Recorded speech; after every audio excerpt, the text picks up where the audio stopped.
In this video, we'll go over all the WoW news from the past week and try to compress it into a bite-sized video. The weekly event for this week is Wrath Time Walking. Remember, Time Walking is one of the best weeks to gear up a brand new max level character. The Archaeology Bi-Weekly for this week is to get the Starlight Beacon item, which allows you to draw out a little map to fly in, on the Broken Isles only.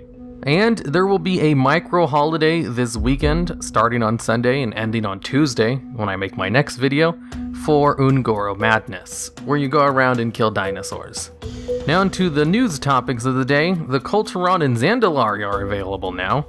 In order to see the requirements to unlock them, you can simply head to your faction's capital, go to the building with all the other allied race unlocks, and then click on their banner and it will show you what you need to do in order to unlock it, or what you have left to do. And the big news of the day, patch 8.1.5 goes live this week. And with the new patch, let's go over some of the highlights. Probably the most anticipated thing about this new patch is the new raiding with leashes, as a whole bunch of new pets have been added for Mist of Pandaria raids to collect, with an achievement for collecting all of them to get another pet. Okay, now into some of the lesser important things.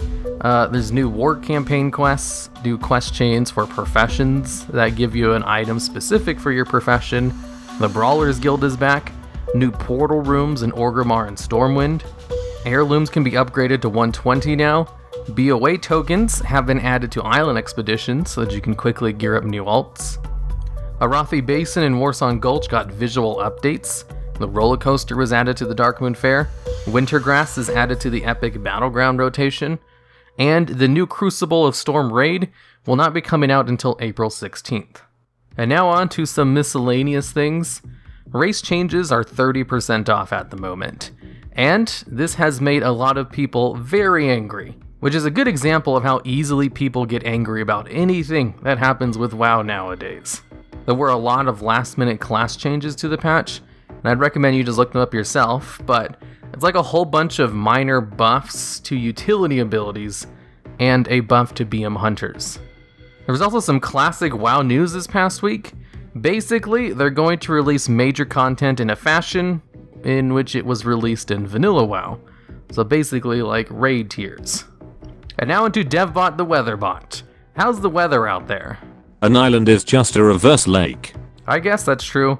Now into the micro fact of the day, and this one's going to be a little bit of a tip. With the new portal rooms being added, this is probably a good time to mention that the guild teleportation cloaks you buy from the guild vendor, there's 3 of them, and all 3 have separate cooldowns. So one of them gives you a 2-hour cooldown, another 4-hour, and the last one an 8-hour cooldown. But what this means is you basically get 3 teleports to Orgrimmar or Stormwind per day, as long as you just have all 3 of them in your bag and you equip them and use them. Not many people know that all 3 cloaks have different cooldowns, and they don't share one. So most people will just have the 2-hour cooldown cloak in their bags, and not the other 2. And with these cloaks taking you directly to the portal room, this is actually a really good way to get around the world now. So I'd highly recommend go picking up the other 2 cloaks if you don't have them already. Alright, and with that, I'll see you all next week.